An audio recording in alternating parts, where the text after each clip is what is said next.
Hi, my name is Danilo and I'm Executive Officer of YEP. Welcome back to the YEP Show. Price plays a big role. But I mean, it's just also not fair. Sophia, do you know what this is? It's a bus-up. There is a problem with time. They always say politicians are talking too much. As you already know, in every episode of this podcast, we speak about issues that directly affect the lives of young Europeans. And traveling is for sure at the center of our daily routine. Well, I bet that all of you lost at least one train connection in your life or got disappointed with the ticket pricing in your country. And maybe you're wondering, will traveling across Europe become faster, smoother, and maybe cheaper? I have no idea, but luckily I will not speak alone today. I am joined today by two EPP Group Press Directorate trainees in the European Parliament. Guys, great to have you here. Hi, thank you for having me here. My name is Julia and I'm from Poland. My name is Antonio, I'm from Portugal, and I'm glad to be here with you guys. Great, guys. Thank you for joining me. But I wanted to present you our guest of the day before starting our discussion, a person that will tell us something about how the European institutions are trying to improve rail connectivity in Europe. She is the most smiling member of the European Parliament, as you can see. She comes from Austria, and her name is Sophia Kircher. Hi, Sophia. Nice to have you here. Hi, Danilo. It's also nice to be here. I'm looking forward to the discussion. And now the pressure is on. I have to smile. Yeah, sure. So, Sophia is the first Vice President of YEP and was elected at the age of 30 years old at the last European Parliament election in 2024. We spent also one day together in the campaigning in the mountains of Innsbruck. And she's also Vice Chair of the Transport and Tourism Committee of the European Parliament. That's the reason why you're here. And Sophia, do you know what this is? It's a bus-up, but for now I don't know what it's for. So later we will play a game together. But before going there, I wanted to go directly to Antonio. Because Antonio, I wanted to ask, how is it for a young Portuguese person to move across Portugal? So I would say that Portugal is really difficult to draft an overall perspective regarding transportation and mobility in our country, mainly because we are a country that is pretty much asymmetrical. So I will say that the reality might change not only in terms of infrastructures, but also in terms of the population habits. If you compare it, as an example, the north with the south, or the inland with the coast areas. And also, if you have a closer look to our outermost regions, Azores and Madeira, the reality is also totally different from the continental reality. But I will say that in general, the most popular way of transportation is car. Almost all the Portuguese families actually own a car. And if we are speaking about public transportation, I will say bus, because we only have subway network in the two biggest cities, Porto and Lisbon. So despite the fact that it's really popular there in these cities, only citizens from that specific cities can use this way of transportation. And train, I will say that, in my opinion, personally, is not that much competitive because, as an example, if you want to travel between my city to Coimbra, you will spend like 3 hours by train, and you'll spend only 2 hours by bus. Yeah, I see. And the price is slightly cheaper by bus also. Okay, sure. It's actually interesting what you're saying, because when it comes to Poland, the only subway we have is in the capital city, so in Warsaw. And actually, it is a big problem because people in big cities, they have to spend like around 2 hours per day in a traffic jam. So basically, that is also why people try to move to some villages, to smaller cities, just to save time and also live more sustainable life, let's say.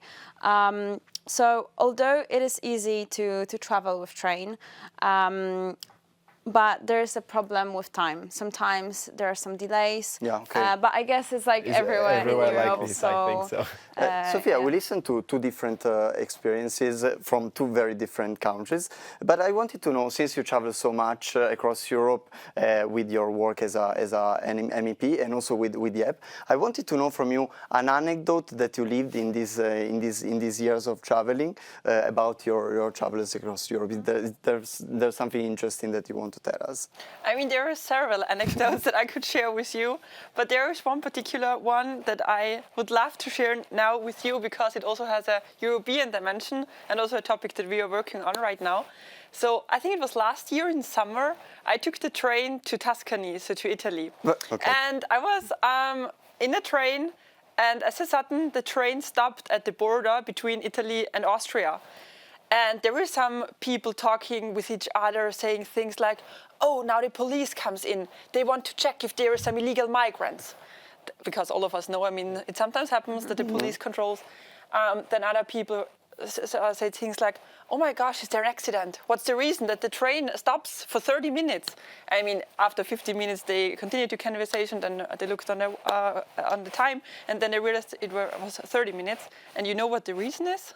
No. The reason is that you need 2 train drivers in Italy and only 1 train driver in Austria. So you have to make sure that there's a second train driver in driving the train. Okay. Then you have to do special brake tests at the border, making sure that the brakes are working, that's for security reasons. And there are other tests that you have to do. And that's the reason why the train stops at the border for more than 30 minutes. And I mean, in times like these, it's just not understandable why a train in a kind of borderless Europe needs to stop to make sure that those things are controlled. Yeah. And this happens every time? This happens every time.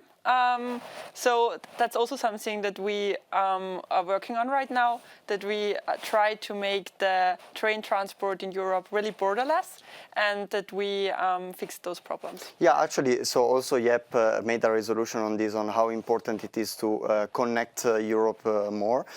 And actually, the European institutions are working on a policy which address this topic. There is this policy called the Trans-European Transport Network, TENT. Can you tell us something more about that? Yeah, for sure. I mean, the European Union is working on connecting people, connecting cities, and making transport and travel easier.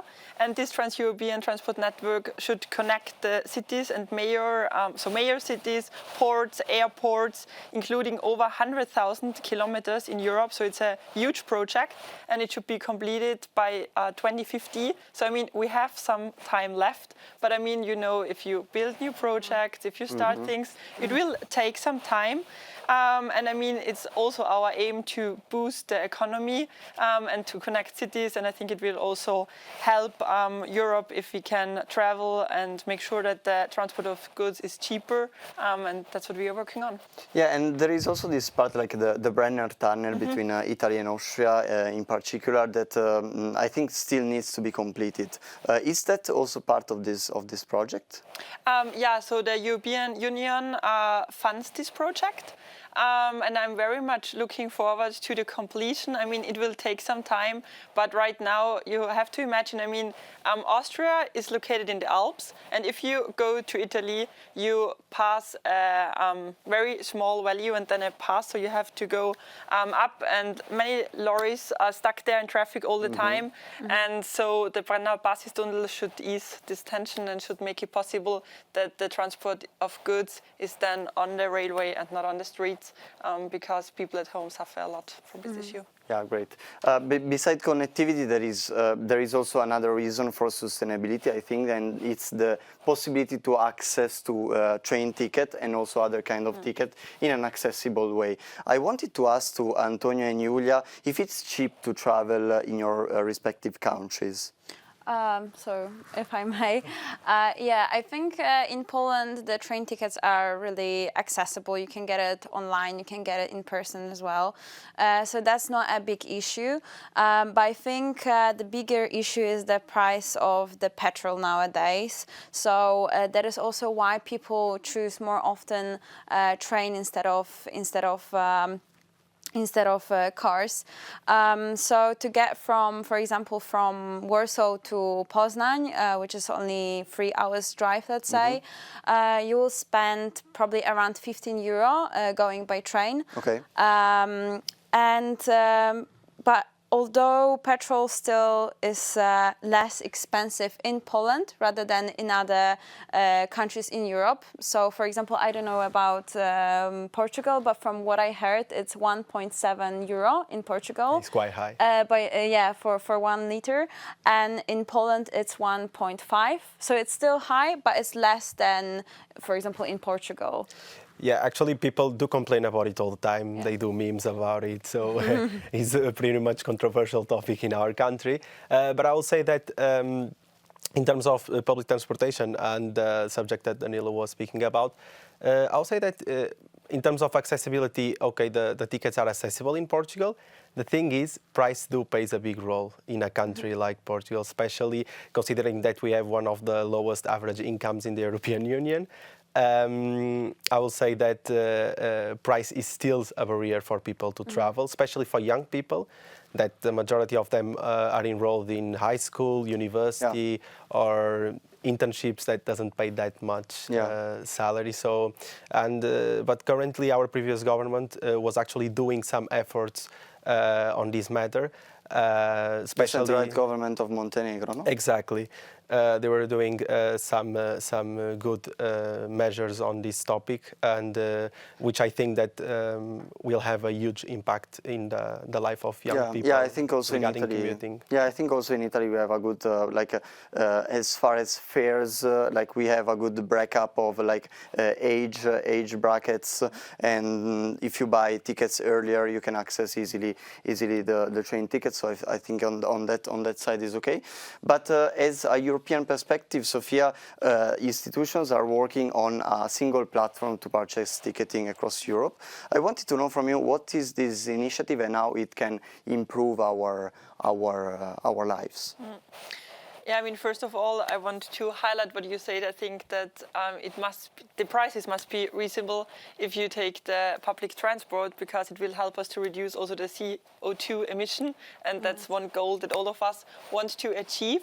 And this brings me now to the point that traveling also needs to be easier by train, and single ticketing is a very important regulation that we are working on. So it should be possible, hopefully in the near future, that you buy one single ticket that makes it possible that you travel, for instance, from Innsbruck, my hometown, to Brussels, because right now you have to buy 3 or 4, depending on how many countries you pass, different tickets. It also has the effect that the prices vary a lot, so you're never sure what's easier or what's cheaper. So for instance, we had the issue, if you booked a ticket from my hometown to Vienna, so the capital of Austria, it was cheaper that you booked the ticket to Hungary, because then there were different prices. If you bought the ticket from Innsbruck to Hungary, it was cheaper than buying it just to Vienna. I don't know the real reason, but I mean, it's just also not fair. So I think we also have to make sure that prices are fair and that it is easier to buy those tickets. And I have also an interesting anecdote. Last year in January, some of the candidates from ÖVP, so my party at home, visited Strasbourg, so the parliament there, and the session together in January. And I booked a train ticket with 2 different apps. And then I received an email with the confirmation for the booking, and then there was a small quote saying, make sure that you print this ticket, that it is valid. And I was really thinking, do I have to print it? And I thought, okay, maybe I should, because it's always better to be safe than sorry. And so I printed the ticket and I showed it to the person in the train, and he really used the stamp, making sure that it's not used again. I mean, this was last year. I don't know if it would happen right now. And I think it's a weird anecdote that this happens in a digitalized world that we are living in right now. But I mean, I want to focus on the question that you asked me, because they always say politicians are talking too much. So I think the most important thing is that we also, especially as young people, can travel easily, that we can buy our tickets easily, that is affordable, and that we can just choose the mode of transportation easily. Yeah, of course. But so there will be literally a website on which we will be able to buy the tickets? To be honest, I can't say the it's details not yet. Defined. Okay. Exactly. So those things are negotiated right But now, as far as I know, the Commission is working also on this topic. But it's going to be a big topic, also when it comes to prices, when it comes to passenger rights. So there are many things that have to be discussed in the future. But I mean, it was also mentioned in the Commission program as one of the top priorities. So I'm rather looking forward to implementing this. Great. Thank you very much, Sophia, for these insights, but the interview is not done yet. We still have to do the HELYEP test. The HELYEP test is a test that YEP will do to you to test if your line as a member of the European Parliament are in line with the YEP resolutions. Okay. So I will ask you yes or no question, and you will tell me if you agree with them or not. If you don't agree, we will push the buzz. And at the end, we will tell you if you passed the HELYEP test. So, Sophia, do you support every member state spending 3% of their GDP on defense? As first Vice President of YEP, yes. Good. Do you support having a lower income tax rate for people aged 18 to 35? We need money, so we need taxes. But I guess that our YEP position is yes. Yes, it is indeed. Do you support qualified majority voting on foreign and security policy at the European Council? Yes. Good. So, do you support an independent European nuclear deterrent? Last question.